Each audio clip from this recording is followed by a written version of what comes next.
All right, we are gonna work through, I'm gonna work through some problems with you. So I'm gonna work through a few in review 1, which is what I was gonna do with y'all in class today. And then I'm gonna pick a few from 2, 3, and 4, which is what you're turning in by the end of class on Thursday.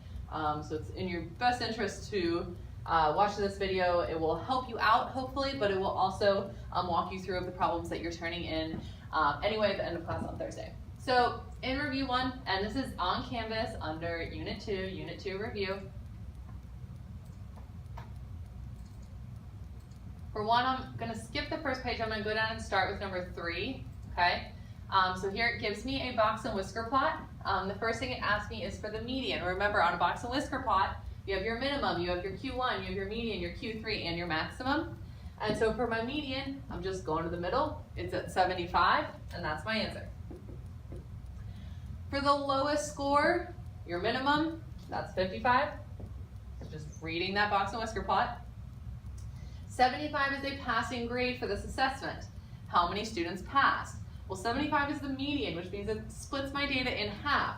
So if there are 80 students total, half of them scored above and half scored below a 75, which means half of them passed, and half of 80 is 40.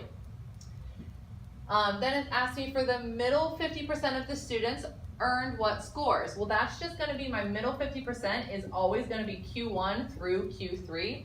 And in this case, that is gonna be 70 up to 85. So the middle 50% of students scored between 70 and 85 on this test, okay? The next one is another box and whisker plot. And it tells me that Jenny scored, for this box and whisker plot, Ms. Taylor's geometry quiz or test, scored an 85 on the test. And I wanna know how that compares with the rest of the class. So yeah, we know she got an 85, we're assuming out of 100, but comparatively to the other students in the class, how did Jenny perform? And that deals with percentiles.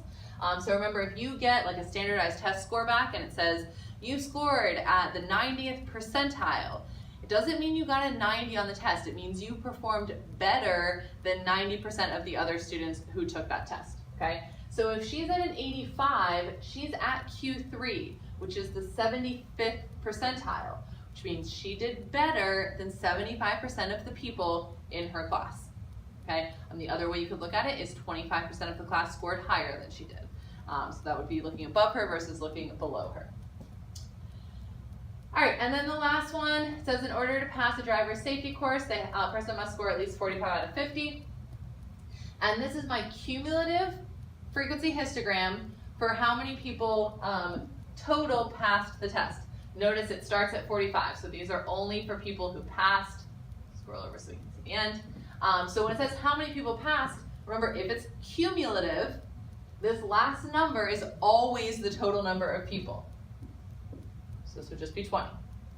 How many people answered 49 questions correctly? The 45 through 48 tells me that 9 people got up to 48 questions correct. 14 people got up to 49 questions correct. So if I just subtract those, it tells me there's 5 people that got 49 questions correct exactly, okay? And then how many people received a score of 48 or less? Well, that's just gonna be 45 to 48. And so your answer there is just gonna be 9.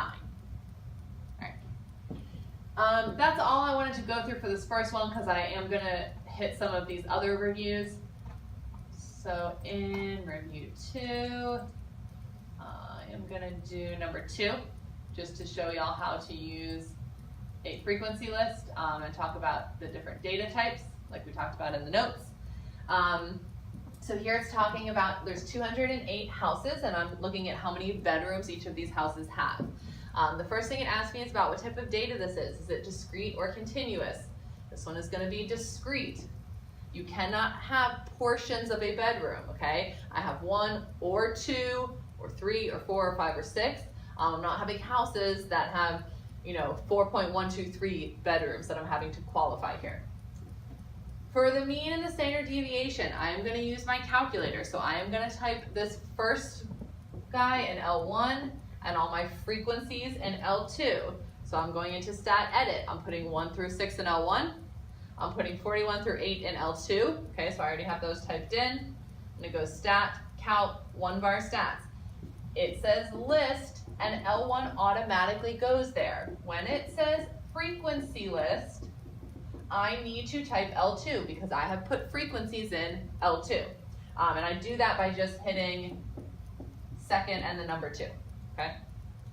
Then I can hit calculate.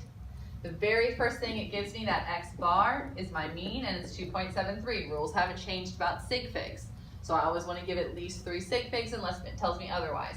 Now, some of you may be saying, well, that doesn't make sense. We just said it's discrete data. How am I supposed to have 2.73 bedrooms?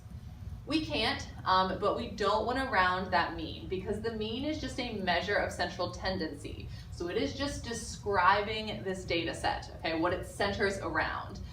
So for mean, for standard deviation, for median, for anything that I'm just describing my data with, it's okay that even though it's discrete data, we have decimals that don't qualify, but that wouldn't be able to fit in this chart for an actual house. So leaving it at 2.73.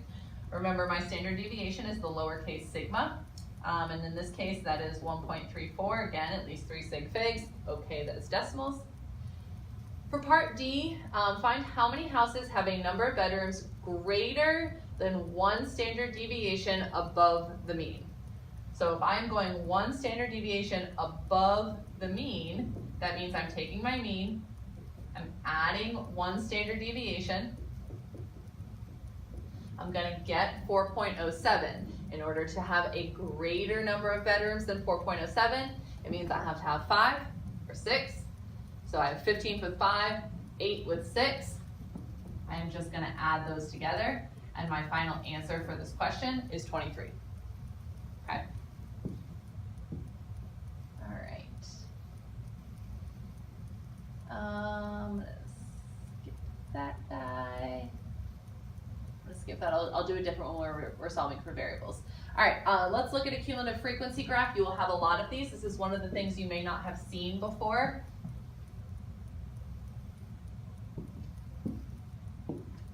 So in this cumulative frequency, it tells me that there's 200 females measuring the length of their hair in centimeters. All right, and it gives me this chart, cumulative frequency on the left, or on the y-axis, length in centimeters on the x-axis. For the median length of hair, there's 200 total, which means halfway through is 100. Follow the 100 over, it hits my curve right here. I go straight down, and I'm at 26. Okay? Then it asks me for the IQR, which means I've got to find Q1 and I've got to find Q3, because the IQR is Q3 minus Q1. So again, out of 200, 150 is Q3. I follow that over until I hit the curve. I go straight down. I hit at 33.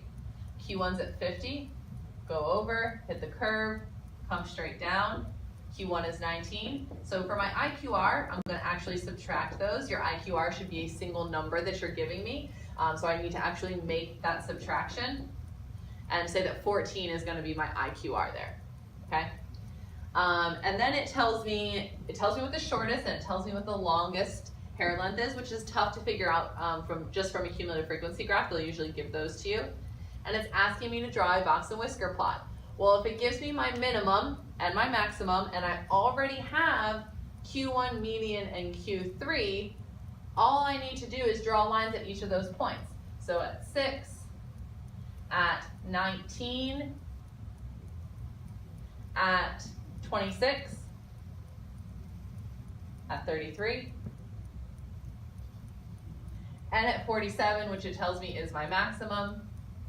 And then my box is in between Q1 and Q3, and my whiskers go out to the max and out to the minimum. Okay. They already had the number line drawn for me on this. If you aren't printing these out and you're just doing it on notebook paper, make sure you draw a number line. If you simply draw this and label the numbers, you're gonna lose marks. So be careful about that.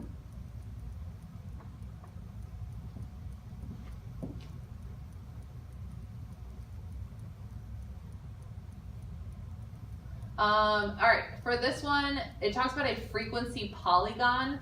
That you won't see a lot, so I'm just going to walk you through how to do it so you don't stress out about it. So it gives me a histogram. It's talking about the weight of frozen chickens in a supermarket. It's telling me how they set it up. So a frequency polygon is just going to be connecting your mid-interval value. So I'm going to go halfway in between 1 and 2, 2 and 3, and I'm just going at the very top of these boxes. This guy's over there, right here. And then I'm just going to connect them with straight lines, even though mine don't look that straight. And then to that. So that is what your frequency polygon should look like. We won't use those a lot, so don't stress out about that. But now you have that as your answer, so it shouldn't be an issue for this problem for turning it into me, okay? For total number of chickens, you're just adding up those frequencies within each one. So this guy's 8 plus 24 plus 50, and then your last one's at 14. So you're just adding those together. That's going to give me my total number of chickens.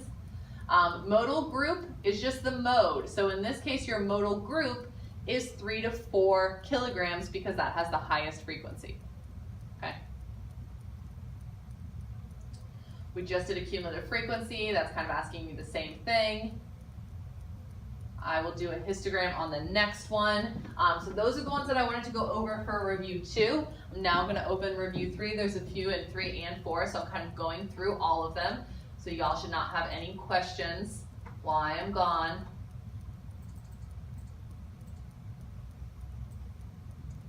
All right, I am going to go, yeah, let's do number 2. We're going to do 2 and 3. So for 2, it gives me a set of data, but I have 2 unknowns. I don't know A and I don't know B. And it's asking me to find the value for both, but it does give me the median and the mean. It also tells me these are in order, that's key. So if these are in order, numerical order, and there's 8 of them, I know my median is the average between the 4th and the 5th. So if I said I have A plus 6 over 2, that's gotta give me my median of 5, which means A has to be 4, okay? And then if I go to find my mean, well, if I add all of these up, divided by 8, how many there are, that's going to give me 6, okay? And if I add all these up, 10, 20, 30, it's going to give me 46 plus B over 8.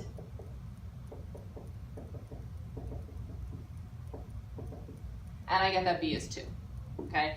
So that's just knowing the formulas for how to find median, how to find mean, and plugging it in and solving for those unknowns.